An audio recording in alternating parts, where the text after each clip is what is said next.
Hello, I'm Lee Olsen, and I'm glad you're here. This is my son Trace, and today we're going to show you some very basic principles of shoeing horses. And it's important to keep in mind that perfect means without flaw, so really there is no foot or no person or horse that is perfect. But this is a really good footed horse, and I just wanted to explain some very simple principles that I try to go by.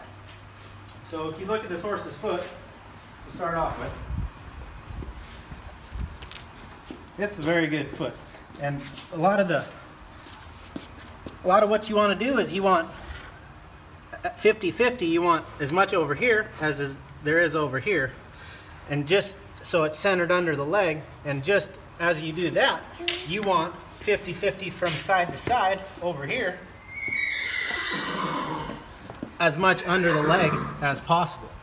Because if they run forward, that's not good for anybody. So if we pick this foot up, I've already mapped some lines out. And the very back of the foot is at the widest, highest point of the frog. So that's where I trim the heels back to.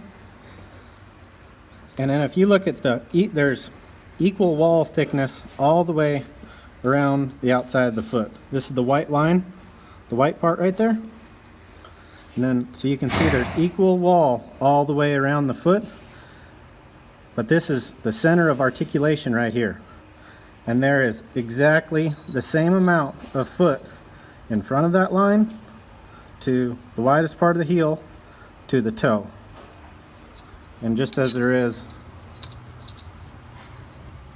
the same amount, 2.5, from the widest part, center of articulation, from here to here, just like there is from here to here.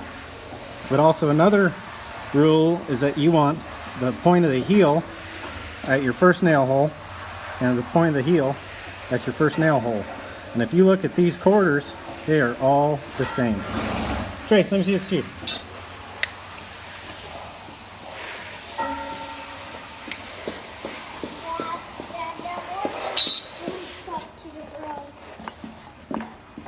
Okay, so if you take the shoe,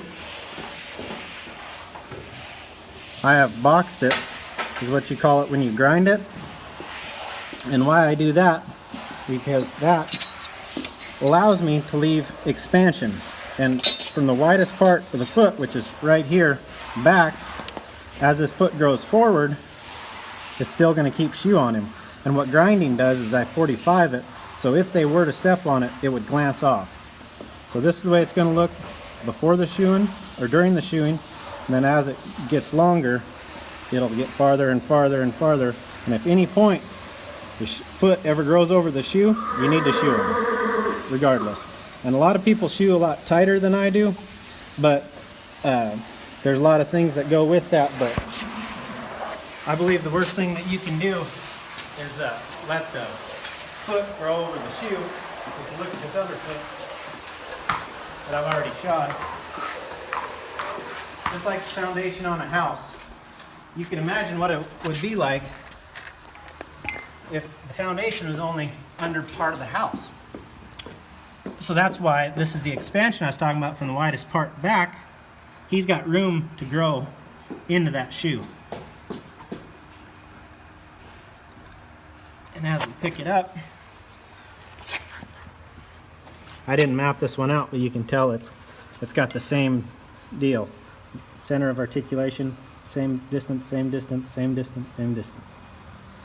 And right there you have the expansion that I was talking about.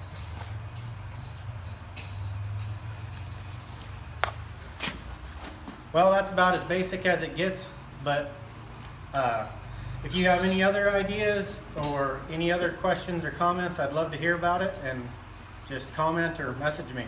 Thanks for stopping by.